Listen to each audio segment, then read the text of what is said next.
asalaamaaleykum wa rahmatullah. ñu dégg si rek di am aw naqar di am aw tiis lii nga xam ne ñu ngi koy doxal awale ko ci diine gàcceeg lislaam la gàcceeg lislaam moom la. Idrissa Seck waxuma la ab juuti waaye Idrissa Seck ci boppam dañ ko war a téye ndax kenn ku ci nekk xam na ne fi mu aw ak Ablaye Wade du fenn fu du sàcc alal réew mi ñoom ñaar kenn ku ci nekk xam na ne Idrissa Seck waxuma la gouverner waaye ak këram mënu koo yor kon tey bu fekkente ne ci mois de mars bi moom war na dem àndi ak Macky Sall nun nu xeex ba jekku Macky Sall kilifay diine yi dikk ñu jox leen barke darajaal leen nu ñaan nu njekk nu wecceente jox leen ay point yooyu defuñ ci benn defuñu ko ci te Idriss Seck mi nga xam ne ci opposition dafa daw fekki Macky Sall tey bu fekkee ne dafa am ku ñu war a fay waruñoo fay Idrissa Seck te nag waruñoo fay lu ñuy fay une république lañ am nga ñëpp am droit voter lu ñuy fay ban bor la ñu amal ba ñu remboursé ana ku ñu war a remboursé Idrissa Seck lañ ko war a jox wala Idrissa Seck lañ war a fal dama ne combine leen ko bàyyi te dir si ci lislaam lii du dëgg du yoon askan wi sonn nañ tàyyi nañ dàcc nañ toqi nañ duñ ko nangu benn famille taxaw war a confisquer le Sénégal dañuy lànk bu ngeen woo ci lislaam d'accord nañ bu ngeen woo ci li seeni maam woote woon mooy ànd jaamu yàlla d'accord nañ waaye amaana din conditionné loolu jeex na tàkk. waaw ab dëkk nag doone kenn du fi wote ba pare bëgg a tànnal waa dëkk ba président loolu duñ ko nangu kan boo ko wax dëgg yàlla moo nu tiim te fii nu ñëpp ña nga baar sax amagul ko demagul àjjana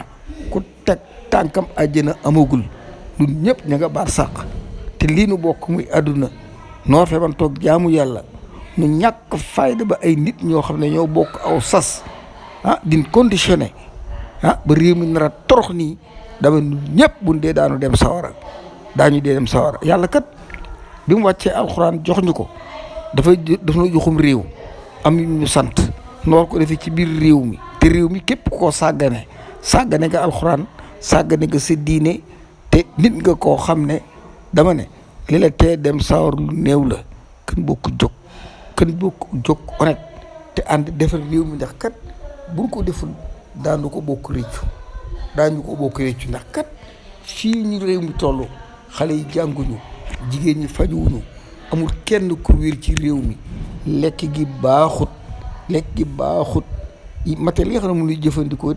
lenn loo xam ne si l'islam ndong na ko gisuma ko ci 95% de musulmans nous sommes incapables conditionnés par Macron ab góor jigéen boo xam ne xale bu ndaw la jaxase sëriñ si ba kenn ku ci nekk te loolu dul am projet man lay jox dama ne kenn bokk jóg Macky dafa am troisième mandat du am moom sax xam na ko te naru ko lii nga xam ne moom lépp ay combine la bëgg a xañ Ousmane Sonko mu bokk ci élection yi képp moo tax ñuy def seen manigance yi yéen sëriñ si nag dugal ngeen seen bopp ci gilaawaali gu mag ba ngeen dugal seen bopp te xam ngeen ko war ngeen koo yëg kenn ku ne dëkk ba nga nekk mënoo koo gañ a yow ci sa bopp mënoo ko kenn ku ne dëkk ba nga ne Ousmane Sonko la fa man kon loolu moo leen di wan ne réew mi dafa laaj ak coppiku Idriss Seck def fi dara ban koy fay bor Idriss Seck warta laal bor bi ñun ñii nga xam ne sax ñoo doon xeex ba jox la suñu doléance ñun ñii ñoo moom bor bi waaye du Idriss Seck moom la ñu war a lijjanti di ko jox ngir lu neex sëñ Mbàkke Naawel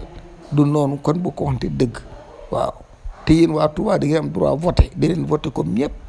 ñëpp am droit voter kuy ab Sénégalais ak foo nekk ni nga amee carte d'identité noonu la yoon maye nga voter yii dafa war a dakk nous vivons une république le corps diplomatique ñu ngi suivre américain ñu ngi suivre tubaab yi ñu ngi suivre li xew Sénégal xewul Makka xewul Jidda xewul Égypte xewul Maroc bawul fenn fu ci Sénégal lépp ñu wér ko suñu bakkan ak conditionnement yoo xam ne tubaab bi moo na ko forcé lii du dëgg du yoon bu leen ko nangu duñ ay jaam te duñ jaami kenn ay citoyen lañ avant ñu doon leneen. kan teg mbir mi ci yoon ndax dañ ko ànd ak suñu bokki chrétien te kenn gën leen a gore seen yii na dakk waaw marabu laa rek damay contrôler ànd ak Macron di jaxasi nit ñi dëkk lekk riba dafa war a dakk dafa war a dakk dafa war a dakk te day dakk par force parce que dootuñu ko nangu. Idriss Seck lum lu gën suñu maam ba ne ànd sëñ Tuubaa ci njaareem anam maami Idriss Seck te Idriss Seck bu ñëwee day mel ne yàlla wàcc ci dëkk bi waaw fu ne kilifa daawe fa kër kilifa lu mu dugg fa pour lan mais xanaa duñ ay nit ñun wala dana war a bokk ci teraangay réew mi pour lan. Idriss Seck ci bom peese leen ko peese nu fi suñu maam jaar ak sëñ Tuubaa suñu maam jaar ak Alaaji Malick jamono ay maam ngi tëbër di tëggi sabar di ndëpp cette fois ci bu ñu demee ba nga xam ne tey askan bi yëpp lañ nar a wor ngir intérêt Idrissa Seck kooku man du ma ko nangu te ñu bëree bëri duñ ko nangu moo tax vous êtes venus impopulaire dans vos pays dans vos villes saintes waaw tey bu ngeen nee ba di leen gagné seen dëkk bi te ngeen di kilifa ak réew mi war ngeen xoolaat seen bopp waaw dama Idriss Seck idi moomunu yilifuñu waaw bu leen doyee seen problème du Idriss Seck du Karim Wade du Abdoulaye Wade nous avons aucune affaire avec ces francs-maçons yi nga xam ne ñoo téye réew mi poñe ko ba Sénégal mënta dem ñëpp a jaaxle ñëpp a jaxasoo xale yaa ngi ni amuñ fu dugg jàng école yi boo ci dugg du si képp mënoo faa teg sa tànk di ko xool yéen ku ci wopp ñu yóbbu Paris faj seeni doom passeport diplomatique xanaa ñun suñuy doom duñ ni si dara ten bokk réew mi da ngeen di gore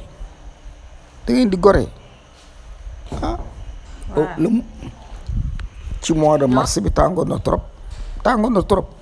mais bi ngeen dikkee ñaan ñu dañoo dellu ginnaaw jox leen ay points yoo xam ne koy introduire au niveau de la présidence defu leen ci dara ba xëy bëgg ñoo présenter force Idrissa Seck mais idée kan Idrissa Seck mooy kan dama ne suñ ndey bi nekkee ci waañu waadaan yi nekk ci waañu maye yi nekk ci waañ yi di togg topp gàmbo yi taxawaaloo ko lijjanti boobu ndey Idrissa Seck mi ngi topp xaaxaar di taxawaalu mais lu ma iddi gën man lu ma iddi gën laa bëggeen wax ma ko ba ngeen bëgg ko jël teg ci sama kaw loolu laa du nangu te yaakaar xale yi duñ ko nangu xale yëpp a tiit ñëpp a jaaxle ñëpp a jommi ngeen confisqué réew mi depuis 1896 ba ndëgëni amul benn Sénégal yoo am nga njël wala sa njël wér la loolu jeex na tàkk te day jeex waaw day jeex tàkk te dana jeex avec Ousmane Sonko c'est un projet pluriel boo xam ne tout un Sénégalais xañ nga ci un projet boo xam ne c'était le rêve des Sénégalais un jour notre indépendance notre souveraineté un jour où le Sénégal aura une banque centrale une monnaie boo xam ne noo ko moomal suñu bopp ñun ci yooyu lañ nekk waaw ñu dépassé nañ Idrissa Seck dépassé nañ ko ma xam Idrissa Seck mu Abdoulaye Wade ñoo yem ñoom ñëpp amuñu ay diplôme yu bon lañ yor Abdoulaye Wade bu tekkoon dara mag mu toll ne moom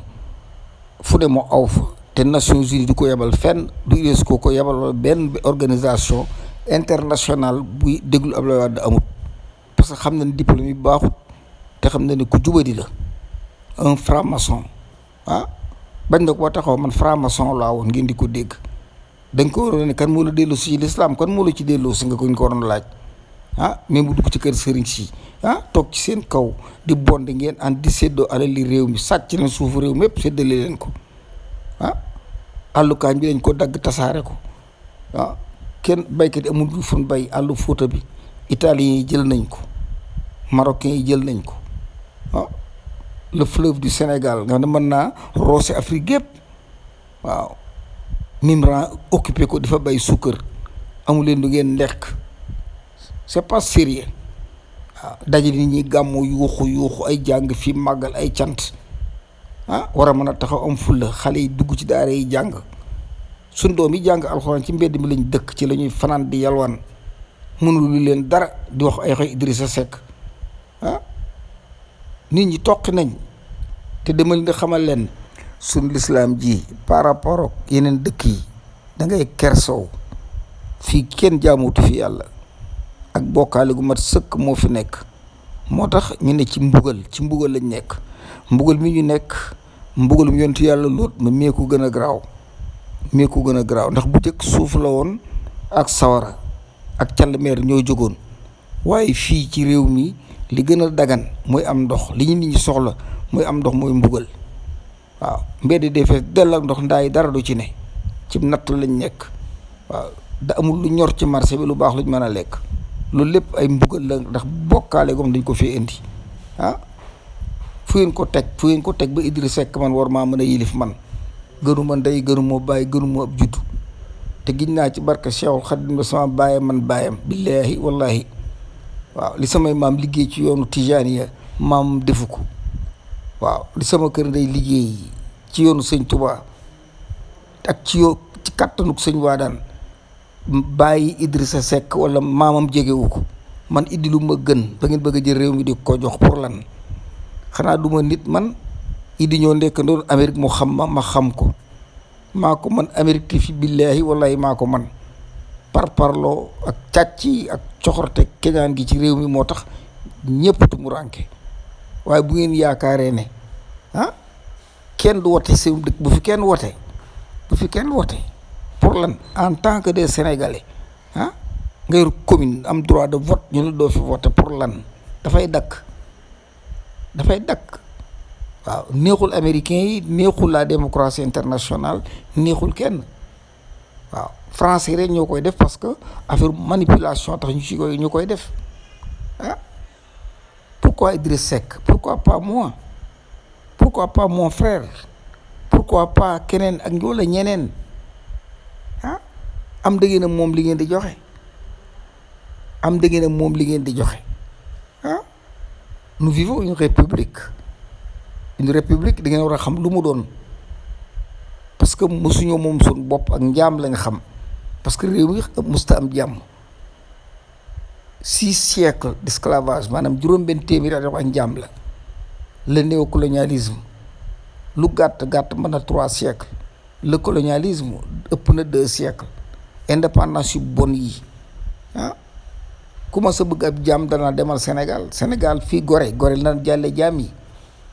te tout le monde est victime de l'esclavage. asalaamaaleykum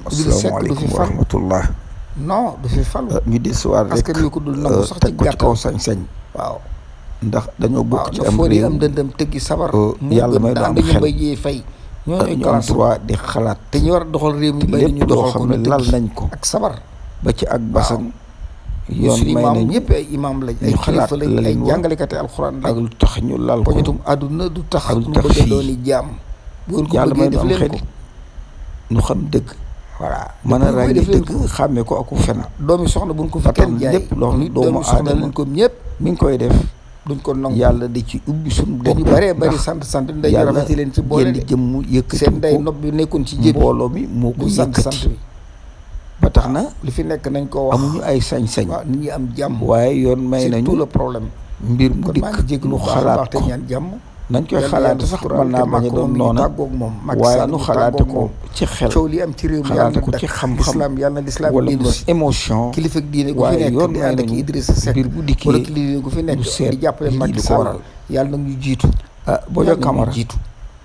kii nga xam ne juge bi Macky Sall moo ko tànnal boppam pour l'islam taxaw dañ doon indi taxaw di ko xeex mu pour yoon yi juge leer boo xam ne dañ bu doon ko taxaw di tegee xeex ci pour yoon bokk doon ay bokk war naa retraité waaye poñatum àdduna tax mais yi lépp ay ngeen doon calcul dof politique day ñun profond dañuy day lànk xóot bu ngeen feebar ñu feebaruñu calcul politique day ko xóot nangu. day am kon maa ngi profondeur jégalu encore une fois ñi nga xam ne ñoo ko seq di ko def bu la réveiller seeni intérêt conscience képp lañ jiital peace and love fal gi Macky Sall taatural Badio Camara ci réew mi maa maa leen ngi xam dul ñuy jàmm wala yàlla Ousmane indi Sonko. jàmm joo xam ne ñun ñëpp kenn ku ci nekk fondamental da nga mën point a bi toog lépp ci Ousmane souveraineté Sonko da nga mën a toog ci say liberté da nga mën a toog te kenn du ñu la bëri conditionné dañoo yaakaar da nga ne mën a toog Badio Camara dafay ñëw pour valider wa rahmatullah 3e mandat bu Macky Sall waaye du loolu dafa ñëw pour invalider candidat bu Macky Sall dafa ñëw it pour invalider candidature wu Ousmane Sonko lal na ko ay ndëgg sërëx yi dafa am ñaari code yu ci séq. benn bi c'est le terrorisme bi nga xam ne jiñ nañ ko muy les forces spéciales taxal ko ci te yoram nekku ci. beneen ba ca des mooy atteinte à la sûreté de l'État bi nga xam ne mi ngi ko doon jéem a def lañ wax loola ni ko caa bëgg a taxal. juge bi tey mooy tàggale Ousmane Sonko ak Adji Sarr. juge tey bi tey mooy taxaw ne Macky Sall tu n'as pas le droit à un troisième mandat. bu ko defee Sénégalais yi yuuxu te lépp sous la complicité de la France et l'Union européenne. kenn ku ci nekk li nga ciy complice danaa leen ko expliquer mu leer ci yéen duñ ay dof ay nit lañ. juge bi dana taxaw ne affaire Adji Sarr dara du ci dëgg nañ bàyyi Ousmane Sonko tranquillement dañ koo tooñ yéen ñëpp ngeen kontaan di tëb ak a fecc. juge bi dellu ne Macky Sall tu n'as pas de droit à un troisième mandat. Sénégal yuuxu toj ñëpp fecc mu ne Ousmane Sonko comme yow dana laa tudd ci ay forces spéciales nga xam ne le niveau international ñi ngi contrôler le terrorisme mënuñu laa bàyyi noonu ndax dafa am benn parti boo xam ne c'est au niveau international. bu boobaa ñu téye Ousmane ci diir boo xam ne élection yi day jàll wala dootu am moyen pour déposer candidature. mais comme nit ñi bëgg nañ rek Macky Sall amatul troisième mandat defe nañ ne ci la pecc mi tàmbalee. pourquoi la complicité de l'Union européenne. Sénégal dafa am gaz boo xam ne gaz bi bari na trop te gaz bi am nañu xayma ne le Sénégal mooy deuxième puissance mondiale ci gaz te la Russie mooy jox Europe seen gaz bépp. bu dee Allemagne 75% ba 80% gaz bi dugg Allemagne Russie lay jóge te Sénégal mi ngi gaz boo xam ne européens yi soxla nañ ko te bu dee Ousmane Sonko européens yi duñ ko laal mukk. mais li ñuy def mooy te nar ko mooy éliminer Macky Sall pour faire plaisir au peuple sénégalais te naturellement Macky n'est pas un candidat, il n'est pas valable pour dugg ci élection yi. donc buñ ko supprimer Sénégal yëpp kontaan ñu ne affaire Adji Sarr jeex na dañuy Adji Sarr day fen Adji Sarr da nga tëdd 3 mois avec sursis parce que da ngaa fenal ku baax. loolu lépp ay tappale la ci mbiri complot lañ nekk ma bëgg ngeen yeewu. waaw Badio Camara mii faluñu ko pour mu valider benn candidature dafa ñëw pour dévalider candidature Macky Sall dafa ñëw pour wax Adji Sarr da ngay fen waxoo dëgg dis lay tëj boo ko fi defatee. dafa ñëw pour wax Ousmane Sonko comme tudd na li ci affaire terrorisme il faut ñu lijjanti ko ndax kat terrorisme c'est un àdduna bépp koy wax ñëpp ko bañ bu ko defee ne diggante boobu Ousmane di lijjanti wala ñuy lijjanti mën nañ ko fee làq jant bi ab diir ba élection yi ñëw wala ñu yuuxu fekk inscription yi passé Ousmane du bokk. loolu képp la ba tax na kan dellu si xel yi xam ne réew mi ñoo ko moom. la communauté européenne wax nañ dëgg dama ne depuis 1896 ba heure bii ñoo leen yor ci lépp gaz bi nekk Diogo astafurlah gaz bi nekk Gadiaga plus de 13 puits pétrole yoo xam ne depuis dans les années 80 mi ngi fonctionné te ñu xamuñu ci dara xamuñu ko ci. tubaab yi jël ba ci benn tàkkee lañ ko xam li ñu wax ci terroriste yi du dëgg. waaw du dëgg te Abdoulaye Wade c'est l'homme le plus dangereux du monde. Abdoulaye Wade di nga koy xool en tant que professeur en tant que homme de droit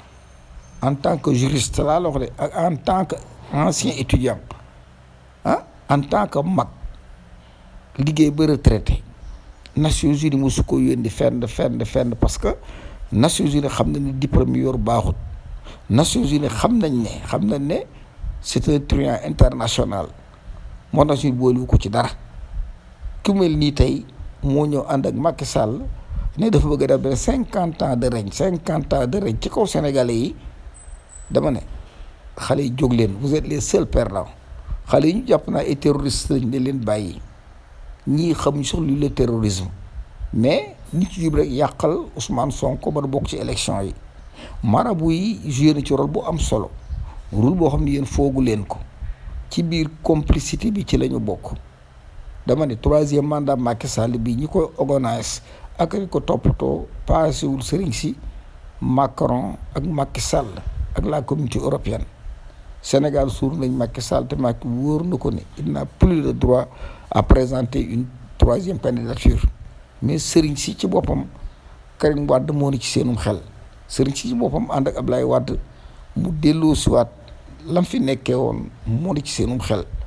Ousmane Sonko la ñuy bañ a gis te bu ñu waxantee dëgg looloo fi ne. Khalifa Sall ak waa Wallu Askan Wi ñu ci bëree bëri ñooñu groupe yooyu yëpp ñëwal tubaab bi gën a bëgg Ousmane Sonko. tubaab yi candidature Barthélémy Dias wala candidature Khalifa Sall yooyu moo leen gën a intéressé bu Ousmane Sonko. Boja Camara defal ndànk dama ne yàlla nee na bu ne ñetti attikat ñaar ñi buñ dee sawar lañ jëm. kon Boja Camara bu la kenn dugal ci ay conneries lànkal. Macron jëru ko, Ablaye Wade jëru ko, Macky Sall jëru ko, sëriñ siit jaruñu ko. waaw affaire Wallu bi ñu dajaloo nii Karim Wade képp moo leen intéressé ak Khalifa Sall du keneen. la communauté européenne deal ak Khalifa Sall mooy gën a woyof, deal ak Karim Wade mooy gën a woyof. les 2 candidats yi mag yi Karim Wade la ndax suñ mbokk yi murid yi Karim leen gën a jàppale te buñ waxantee dëgg kani aw ci tur yi muy leer. ba tax na Karim Wade bu jëlee réew mi day gën a yomb ci moom ci la communauté européenne pour ñu toog ak moom ndax deal bi day continuer. kan waxante dëgg Ousmane Sonko mii yéen askan wi bu ngeen jógul lijjanti ko du mas a dégg président parce que France mooy tax ak complicité religieuse bi nga xam ne ñoo ne ci boobu ba nëgën di yàq ak di séddoo. waaw xale yi ñu téye nañ leen bàyyi jotewuñu kenn dara ay programme la ak business yu ni monté ak i manipulation pour dribbler le peuple sénégalais moo tax ñu jël leen ñu téye leen ci kaso bi. waaw kon daal maa ngi ñaan képp ku dib sénégalais na nga préparé xam ne Badio Camara dafa ñëw pour invalider la candidature de Macky Sall, dafa ñëw pour teggil Ousmane Sonko ay tuuma yooyu ko Adji Sarr tegoon. dafa ñëw itam accusation yi def Ousmane atteinte à la sécurité bi ci des mooy les forces terrorisme yi ñu bëgg koo taxal. loolu moo indi mbir mi France ak Europe la colonisation moo nekk seen bopp te dara mu tax ñu ba ko waaw waaye Yewwi jóg leen taxaw waa Wallu bu ngeen toppee Ablaye Wade da ngeen sarxe réew mi te da ngeen ko rëccu. waaw li fi dee ci Sénégal yi doy na sëkk accusation yi doy na sëkk jàpp innocent di leen tëj ak di tijji dafa ëpp te lépp ñu bëgg ko wéer nag ci deru Ousmane Sonko. affaire Adji Sarr bi ñaata at la lu mat presque 4 ans ngi 3 ans ñu di ci wax. terrorisme bi tàmbaleegul, bu tàmbalee ñaata at la jëm te élection yi lee mu dikk. loolu moo lay won ne Ousmane lañ bëgg a baare bu élection yi jàllee nag daañu terrorisme amul ay fen la rek daal di koy libéré comme ni libéré Imam Ndaw loolu lañ bëgg te askan bi duñ ko nangu. waaw kon maa ngi jégg lu baax a baax te ñaan jàmm. dañuy xalaat rek nag ndax am nañ droit xalaat am xel doo ko yanu ci sa bopp bi am du la jaaxal te doo xalaat yi ñuy xalaat nag yoon may nañu génne ko awe ko ci expression boo xam ne si bu légal lay doon. waaw accuse ma Samba accuse ma Demba mais liñ foog il faut kenn ko ne li nga foog nga di ko génne ci penc mi di ci dimbali say morom. Abdoulaye Wade mi ak ñii mu àndal ñëpp dañuy wax 50 ans de règne lañ bëgg day tappale doomam Karim Wade la bëgg mu ñëw. la France la communauté européenne Khalifa Sall moo leen arrangé wala Karim Wade lii fi nekk lépp du dëgg. sëriñ si dama ne Abdoulaye Wade lañ àndal ak France ak système bi waaw loolu moo fi nekk. waaw Badio Camara mii nag li ma koy digal boromum njaboot nga te xam naa ne ab jullit nga. bu la Macky Sall gënal sa àjjana bu la Macky Sall gënal sa àjjana troisième mandat du am wóor na Macky Sall du am te wóor na leen du am te wóor na communauté européenne ne wërta mën a ne kon xale yi ñu téye ci kaso bi ni leen bàyyi ñii ñu rey nañ woo seeni bokk waxtaan ak ñoom te li am yokk ci justice bi ñu lijjanti leen waaw loolu rek la. Abdoulaye Wade mooy loolu naa leen ku ba tey mais da ngeen a dëgër bopp Abdoulaye Wade bu amoon njariñ Nations Unies jël ko doo dégg mukk ñu ne Nations Unies yabal na ko Guinée doo ko dégg mukk waaw ay complot ak i protocole loolu la xam franc-maçonnerie yi nag ñoo yor réew mi système boobu mooy dox waaw te ñun suñ kilifa yi amuñu fulla juñ ko lijjantee Sénégal 95% des musulmans ngeen naan laïcité pourquoi la laïcité du dara pour manipuler la république ànd ko Ablaye Wade mii dama ne jóg leen ngeen fal Ousmane Sonko parce que il est le candidat méritant il est le candidat bi nga xam ne moo yor la solution des Sénégalais su ngeen falee groupe bii daañu jëlaat Sénégal delloo ko ci France jox ko communauté européenne ñu kidnappé le Sénégal lépp lu ngeen ci gaz ak zircon ak alal tubaab yi daañu ko jël. kon maa ngi ziyaara bu baax a baax te nuyu ñëpp nag tey jéggalu sama xalaat rek laa joxe xëy na am ngeen yeneen di xalaat waaye kenn ku ne ne génne bosom pour ñu mën a ubbi bopp yi ndax kat jóg jot na jël suñu réew jot na ndax kat réew mi ban ko perte léegi yàgg na diine yi sax amu fi diine amu fi ndax franc-maçonnerie mënta jiitu laïcité bi topp ci l'islam bëgg doon troisième le chrétien bëgg doon quatrième loolu yenuwul maanaa kon peace and love jaa ngeen jëf man la seen bokk di seen xarit Ousmane Dramé bu la réveil des consciences yal nañ buur yàlla sutural te di jàmm ci réew mi Macron mi yal nañ buur yàlla tàggale moom aku ayam sëriñ si nekk fii di yàq képp xam ne yaa ngi yàq yàlla na nga jiitu ba suñ réew mi ñu mën koo defar bu la sa bakkan yëkkatee rek yàlla na nga jiitu waaw yàlla nañ Khalifa Sall dalal ànd ak sa sago Abdoulaye Wade mii maa ngi leen koy répété Karim Wade ko ñor keneen ñoru ko Khalifa Sall mii moom la tubaab bi bëgg ndax moo neex a waxal Ousmane Sonko nee na soxlawuma 10% yéen tubaab bi mën naa la jox 10 man jël 90 waaye 10% moom jeex na ci réew mi Ousmane dafa jóg pour langue nationale ñu jël ko Ousmane dafa jóg pour ñu am suñ banque centrale am suñ xaalis am suñu bourse Ousmane dafa jóg pour le système éducatif ñu changé ko jëlee fi Jules Ferry di xalaatul suñu bopp di jëfe suñu bopp Ousmane dafa jóg pour contrôler les ressources minières yi nga xam ne ñu koy sàcc boobu ba ndëgë ni Ousmane dafa jóg pour dellu si l'islam ndax l'islam amatul ci réew mi Ousmane dafa jóg pour libérer le christianisme Ousmane dafa jóg pour éliminer règne bi nga xam ne moom la Macky Sall ak Ablaye Wade combine ànd kook tubaab yi waaw Ousmane dafa jóg pour jubbantiwaat defaraat ànd jubbanti ànd ko ak nun ak ñëpp kon asalaamaaleykum wa rahmatullah maa ngi leen di ziare yéen ñëpp te di leen ñaanal jàmm yal na buur yàlla suturaal encore une fois yal na buur yàlla defal jàmm